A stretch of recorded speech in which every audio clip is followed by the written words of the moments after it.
ये हिजरतों का जमाना भी क्या जमाना है। उन्हीं से दूर हैं जिनके लिए कमाना है। खुशी ये है कि मेरे घर से फोन आया है, सितम ये है कि मुझे खैरियत बताना है। हमें ये बात बहुत देर में समझ आई, वहीं तो जाल बिछा है जहां वे दाना है। हमें जला नहीं सकती है धूप हिजरत की, हमें जला नहीं सकती है धूप हिजरत की। हमारे सर पे जरूरत का शामियाना है। सैयद सरोश आसिफ साहब के इन पंक्तियों के साथ मैं कृष्णकांत आप सबका आपके अपने चैनल प्रगीत पर एक बार फिर से स्वागत करता हूं। मेरी पिछली प्रस्तुतियों को आपने सराहा, प्यार दिया, मन अभिभूत है।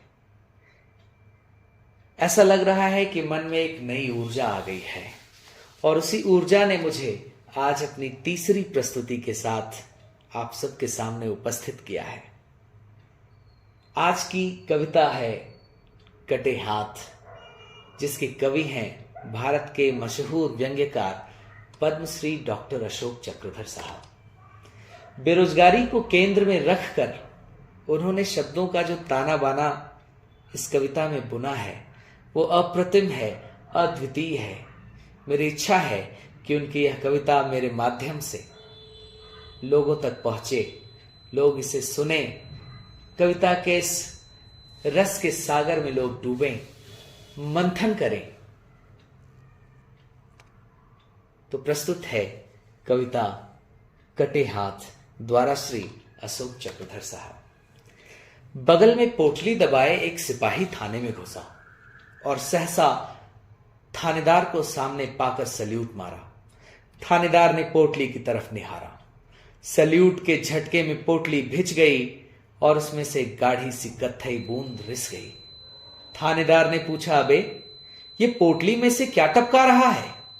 क्या कहीं से शरबत की बोतलें मार के ला रहा है? सिपाही हड़बड़ाया, हुजूर इसमें शरबत नहीं है। शरबत नहीं है तो घबराता क्यों है? हद है, शरबत नहीं है तो क्या शहद है?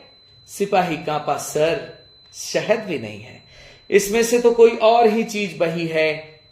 और ही चीज तो खून है क्या? अरे जल्दी बता, क्या किसी मुर्गे की गर्दन मरोड़ दी या किसी मेमने की टांग तोड़ दी?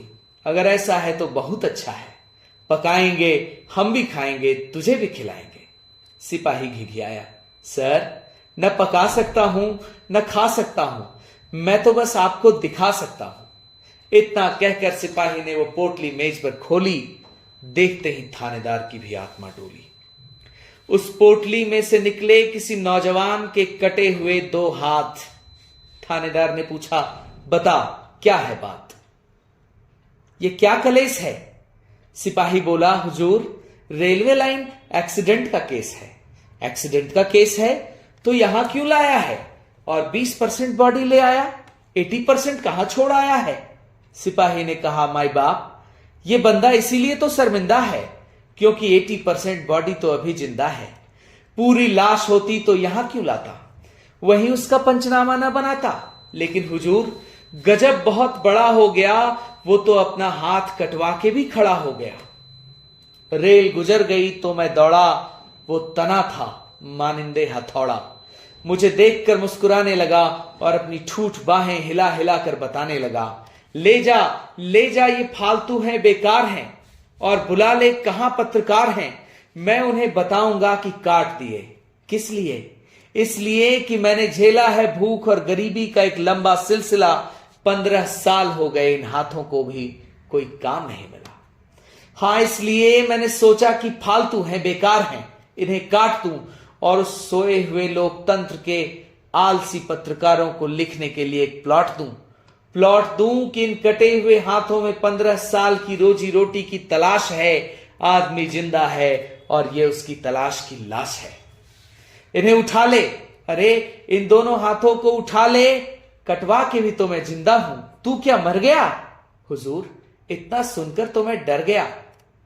जिन्न है या भूत, मैंने किसी तरह अपने आप को साधा, हाथों को झटके से उठाया, पोटली में बांधा और यहां चला आया। अब इसकी रिपोर्ट कैसे बनाऊं? इन्हें जलाऊं या दफनाऊं? थानेदार बोला, मामला सीरियस है, पर जलाने या दफनाने में काहे की बहस है? अरे नादान आदमी, जिंदा है तो दौड़ के जा, पूछ के आ कि हिंदू है या मुसलमान। हिंदू है तो हाथों की चिता बना, मुसलमान है तो दफना। सिपाही बोला, हुजूर अब मुझे न भेजें, इन हाथों को अब आप ही सहेजें। थानेदार भी चकरा गया, कटे हाथों को देखकर घबरा गया। बोला, इन्हें मेडिकल कॉलेज ले जा, लड़के इन्हें देखकर नहीं डरेंगे, इनकी चीर फाड़ करके स्टडी करेंगे। पता नहीं इसके बाद क्या हुआ, लेकिन इस घटना ने मन को छुआ। अरे उस पढ़े लिखे नौजवान ने अपने 2 हाथों को खो दिया। और सच कहता हूं कि टाइम्स ऑफ इंडिया में एक भारतीय युवक के बारे में यह खबर पढ़कर मैं रो दिया और सोचने लगा कि इसे पढ़कर तथाकथित बड़े बड़े लोग शर्म से क्यों नहीं गड़ गए। अरे आज आपकी ही कृपा से एक अकेले पेट के लिए 2 हाथ भी कम पड़ गए। वो उगता गया आपके झूठे वादों, झूठी बातों से, वरना वो क्या नहीं कर सकता था इन 2 हाथों से। वो इन हाथों से किसी मकान का नक्शा बना सकता था, हाथों में बंदूक थाम कर देश को सुरक्षा दिला सकता था। इन हाथों से वो कोई सड़क बढ़ा सकता था, क्रेन से सामान चढ़ा सकता था, और तो और ब्लैक बोर्ड पर ह से हाथ लिखकर बच्चों को पढ़ा सकता था।